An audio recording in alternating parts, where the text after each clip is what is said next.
বৰ্ণিল নিয়োগ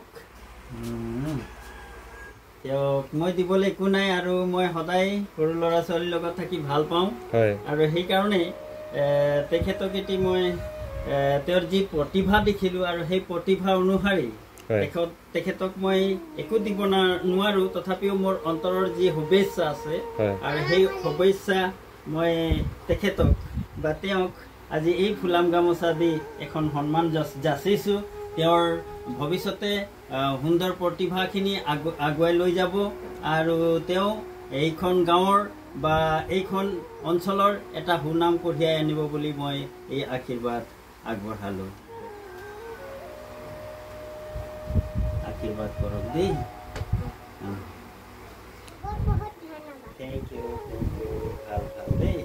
এনেকৈ সদায় দিন কৰি থাকিবা আৰু তোমাক দেখি আমাক কিমান ভাল লাগিছে ন আৰু আমি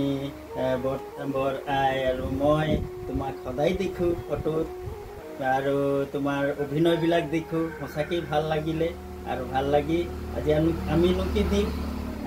আজি এই বিহু বতৰতে এই ফুলাম গামোচাৰে তোমাক সন্মান যাচিছোঁ ধন্যবাদ ইমান ধুনীয়া লাগিছে ইমান ধুনীয়াকৈ হেৰি কৰিব পাৰিছা ন আৰু পিছলৈ আকৌ ভাল ধৰণে কৰি যাবৰ কাৰণে আশীৰ্বাদ দিবলৈ আহি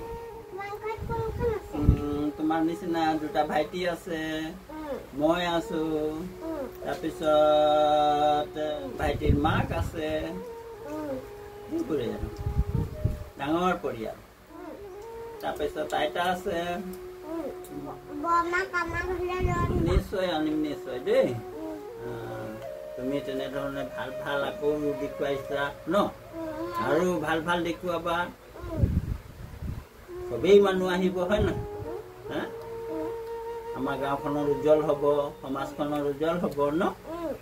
আৰু সকলো হেৰি অকলে নহয় পঢ়া লিখাত সকলোতে ডাঙৰ মানুহ হ'ব লাগিব ন কোৱাচোন বাৰু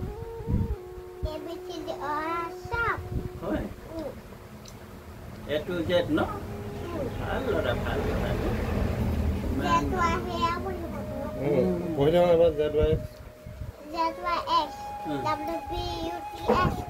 আজি আহিলে আমাৰ স্থানীয় এজন শিক্ষক